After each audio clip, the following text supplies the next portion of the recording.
Okay, continuing here on part 3. Had a little bit of camera trouble, but we've now figured all that out, and I have finished assembling this as well. So here's the cool figure that comes with it.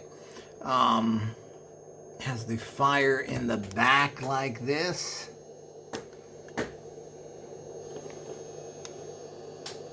It has that medieval knight's helmet. It has a crossbow with an arrow. It's got that cool shield, and I think that goes with the other figure, but I can put it together to make a master figure here. It's a fairly cool figure. It depends, may be acceptable to use or not. Here's that other figure who kind of runs the battering ram. Of course, you have the flag, which I'm not using, and I'll show you. You've got these other accessories here.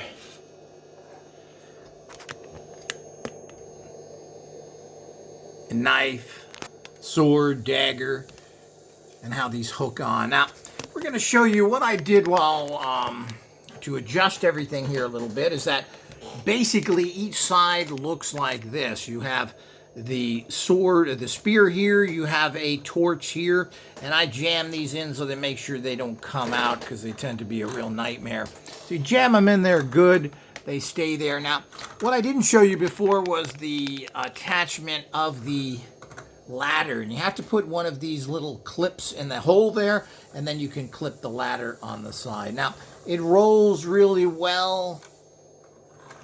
That's part of the construction of Playmobil, is that they do function well. This opens, and of course, you're supposed to have figures back here that then charge over into the castle, as you would with any castle attack tool like this, whatever. I can't think of the name of it right now. And of course, the other side has the same kind of setup, the torch in this, and they give you an extra spear, which you could use with your figures, I guess. But I like to have the spear out. They're saying that this area is, and we'll put this in, and these tend to pull out, which I don't like. They should be in there tighter. This is where your flag should be. But I'm not a big fan of flags, but I mean, that's the correct way to do it. And let's see how this actually works again. It seems to, this moves very smoothly, so when you run up to something, you can push it forward like this. And, you know, that's a good battering ram. As you can see, you go right up against something, and it will continue to function like that. It's very smooth, very easy to use. You have this in the front in terms of the shield. And, of course, if you want to keep that flag on there, that's certainly how it looks in the instructions, or it tells you that's what you should do in the instructions. I prefer to take this down and to put a actual spear here or something else that you may like. But that's the actual figure. I should say that's the actual battering ram and how it works. And of course, these are the figures again, and we'll give you another quick look at these.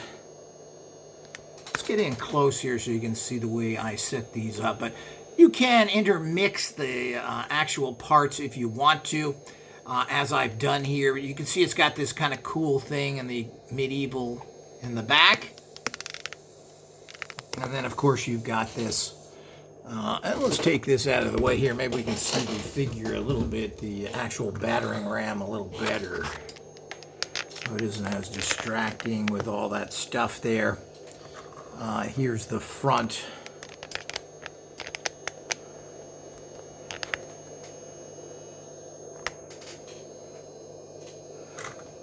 And here you can see how it pushes out. Battering ram from the side. Here's the back. And you can see there's a lot of room for figures here, depending on what type of figures you want to use as well. As I said, I prefer the 25mm type figures, which these tend to fall in there. So you can put quite a few figures in the back there. You also could put in here, and to make this really cool, you could put in all sorts of firing devices. Now, this doesn't have anything that fires, but here's a firing robot that fits in the back, and there's so many of these firing things that we have. You can put in catapult and make this a real formidable wargaming tool. And of course, this goes down, and then you can use this as any kind of fighting little thing. So you could pull up like this, drop this, hit the battering ram here, and also fire. And that would be a very formidable wargaming tool, obviously, because you can have direct attacks on the castle itself, and you can also use it as a shooting shooter in the top. And there's a lot of different shooters you can put up there. You could put, here's a cannon we just showed in a recent, and you could put something here to make it up a little higher. There's a cannon. I think this is two. But here's one of those disc shooters. You could figure out how to rig things here, but there's a lot of different things you could put in there. Here's even one of our classic catapults that'll fit in here nice. Oops.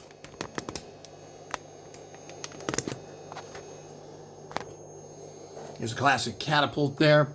I don't know if we got that out of there. I messed with the camera. You could put a cannon in here like that.